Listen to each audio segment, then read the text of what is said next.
For the first time in several years, we have official Friday the 13th the game news, but it's not exactly what we were looking for.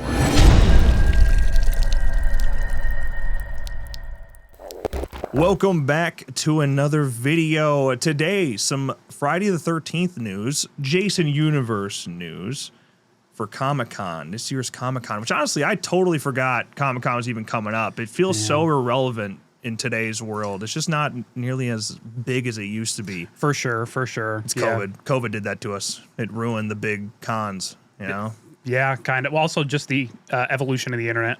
Yeah, exactly. Yeah, and a lot of people putting on their own events now. They don't rely on things like Comic-Con to get news out, but that's not the case for Jason Universe, okay? They just released a press release through IGN where they're doing a panel at San Diego Comic-Con on July 25th, and it comes with a whole bunch of reveals, apparently. No word on a movie yet. Hopefully, if there is ever a time for them to announce a movie, hopefully it's at Comic-Con. Right. They're going to spend the money for a panel at Comic-Con. Right. They got to be announcing something big. Yeah. With more than just what they said they were going to announce. Yeah. It says and more. And more. And more. If you're not going to announce it on Friday the 13th, Do it Comic-Con. at Comic-Con. Yeah. Well, let's go through this whole press release through IGN real quick, and then we'll talk about it. But there's actually some real F-13 the game news in here. But it's just not really what we wanted. Yeah. But it's something I want, to be clear. But it's just, I want the actual game, too. But yeah. IGN can exclusively announce San Diego Comic-Con's Jason Universe panel, which will take place on Friday, July 25th. And will be filled with exclusive first looks, multiple standout giveaways, and a deep dive into Jason's blood-soaked history and what's lurking ahead. Horror Inc. is celebrating the 45th anniversary of Friday the 13th in a big way, and this includes an inside look at the brand new design of Jason, the first look at the Sweet Revenge vignette, helmed by writer-director Mike P. Nelson, and a panel-exclusive message from the set of Peacock's upcoming prequel series called Crystal Lake. I don't know what that means. So they're going to film something on set and then play it at the panel? That's kind of how it sounds. It could just be a teaser trailer too. That's just a weird way of saying it's going to be a teaser trailer. Can we just get a teaser trailer, but it's just a Pamela monologue from Linda Cardellini? Honestly, it could be Linda Cardellini in character or out of character. Probably in character, the first time actually hearing her talk as Pamela. Yeah. That would be pretty sweet. So they could just do that. And then, Sweet Revenge, which if you haven't heard about the Sweet Revenge short film that's being written and directed by Mike P. Nelson, it is our first time actually getting to see Jason in live action, something official, quote unquote. But the thing is, it is a collaboration for a new hard cider. Right. And it's really just going to serve as a commercial for that. But it is official, it's actually nice to see Jason on the screen again. Yeah, it's like that DoorDash I Know What You Did Last Summer with Freddie Prinze Jr. Oh, it's not I Know What You Did Last Summer. Okay, it's just Freddie Prinze Jr. Well, yeah, right. But if you've seen that DoorDash commercial with Freddie Prinze Jr., it's like a 4-minute vignette like this, it's just a product placement for DoorDash. But I imagine that's what this will be like. You'll get some bloodshed in there, Jason getting a cool kill, and then it's probably like a couple out at a summer camp drinking hard cider, but that's a collaboration they're doing. So cool. All right. And also Nelson will be on hand for the panel, and he will be joined by Horror Inc. President Robert Barsamian, VP Robbie Barsamian, and CMO Sherry Kahn, alongside Atomic Monster EVP of film Judson Scott. Why? Yeah. Alongside Atomic Monster EVP of film Judson Scott. Why?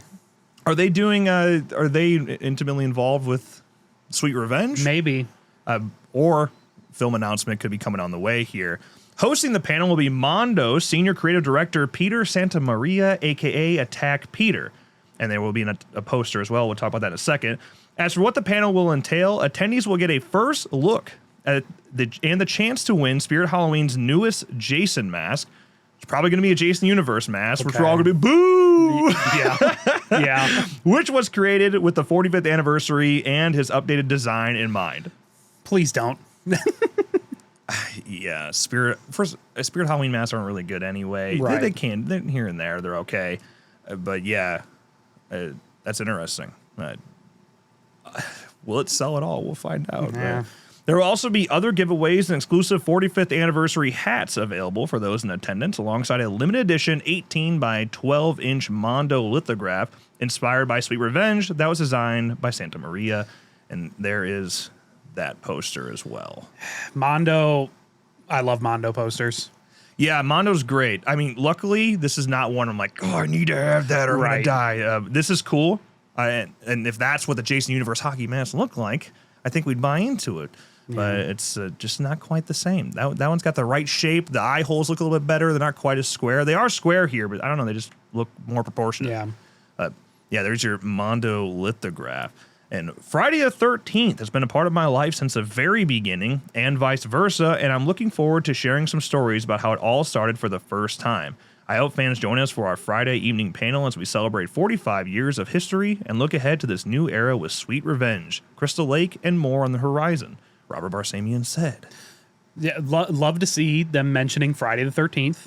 Yeah, they said it. They even tweeted it. Jason Universe tweeted. Yeah. Celebrate 45 years of Friday the 13th. So. Yeah. Again, Warner Brothers, New Line, they own the trademark of F-13. Right. So to actually brand new items with that license, it would take a collaboration with them. And it seems like Jason Universe is just one big loophole to avoid that. Yeah. Like, we have the character, we got the story, we got Horror Inc., we got Victor Miller.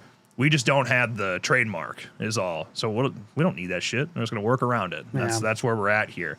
But this is interesting. Just one last sentence by itself. And for a lot of people, it's the most exciting news.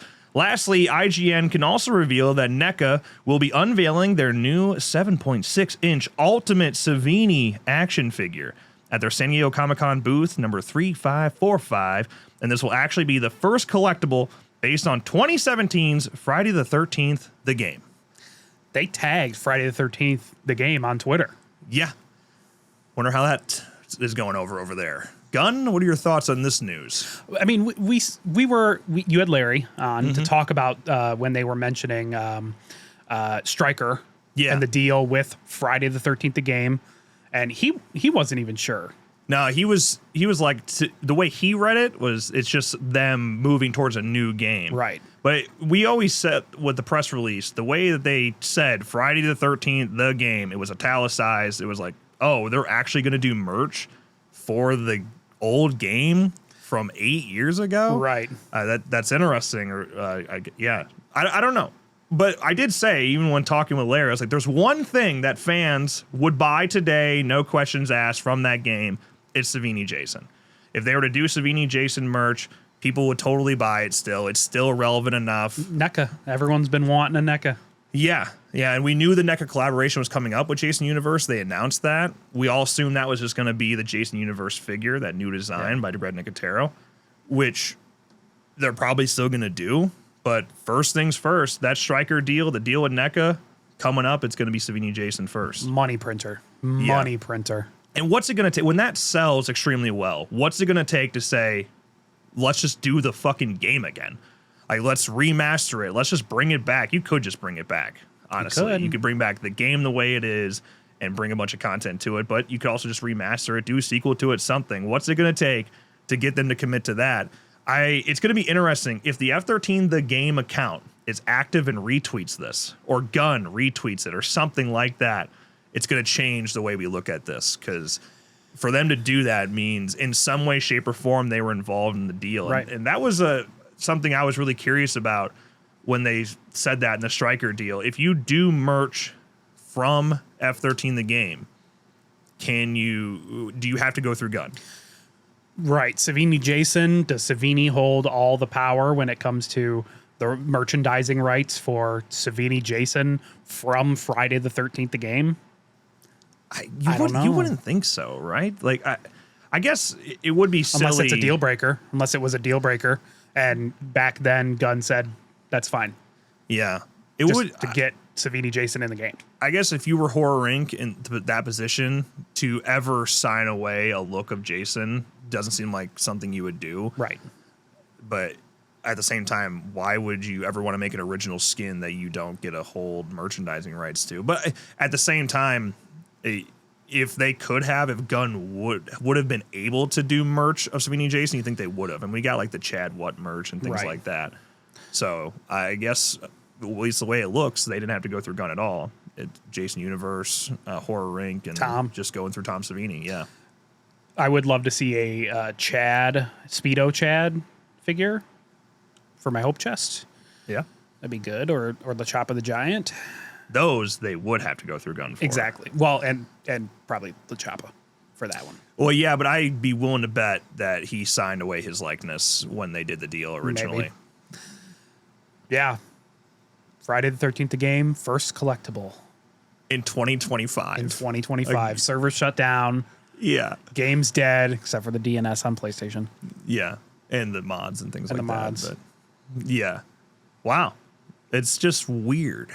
It's just, man, somehow I would have never thought this year we're going this crazy Halloween news and TCM gets sunsetted and now F-13 merch happening out of nowhere in July 2025. How are you not supposed to think that there's actually some very real hope for once for the game to come back in some way, shape, or form? Right. And if I was Gunn, and we talked about like the original game, you know, which I want to clarify something. I know we're already too deep in the video that none of you are going to hear this again, but a lot of people are like, oh, thank God they didn't get Halloween, or at least they're not going to fuck up Halloween because they're doing Scout Dracula. To be clear, they're probably doing both. Right. And as a matter of fact, they're probably doing 2 to 3 games. My guess is that they're doing a licensed game that we don't know about, the original game, Scout Dracula, and then Halloween, assuming all those rumors are true.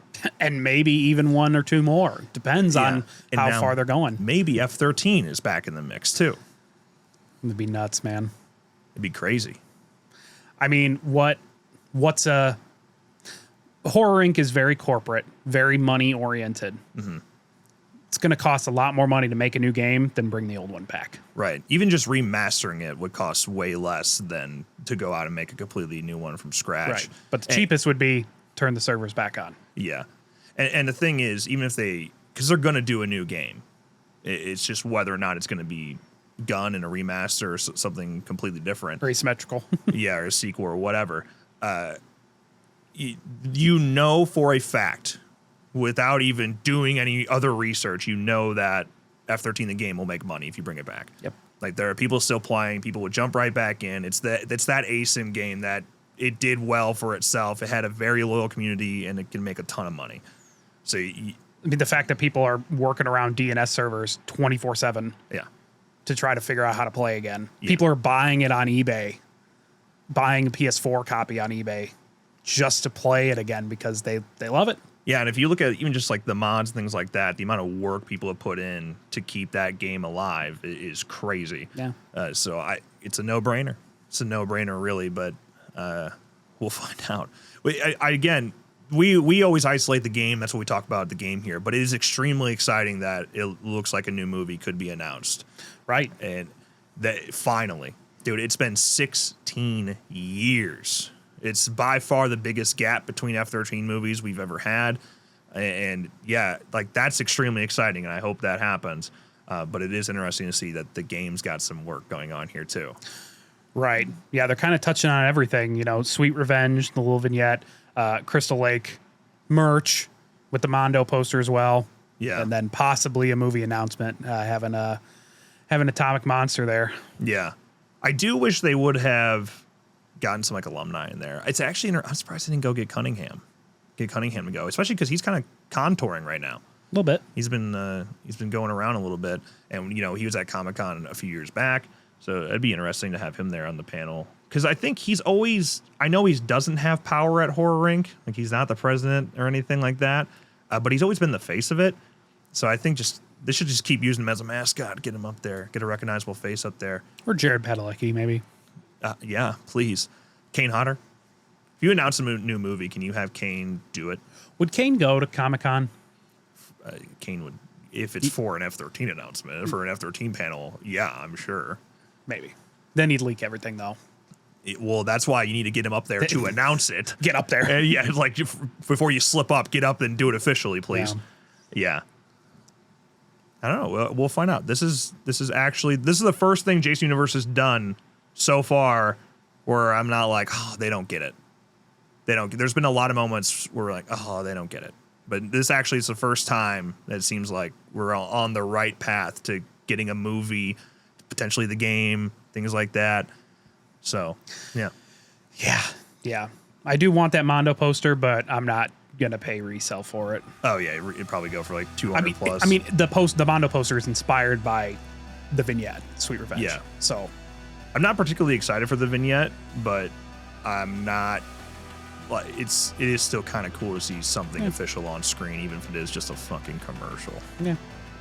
Also, I'm a sucker for product like brand collaborations, and I'm gonna buy those stupid hard ciders, man. Yeah. I hate myself, but hey, that's our thoughts on this. Let us know your thoughts on this Jason Universe F13 news in the comments below. That's gonna wrap this video. If you enjoyed, make sure you drop a like and subscribe to our channel for more updates like this one. And of course, as always, thank you guys so much for watching, and we'll see you in the next one.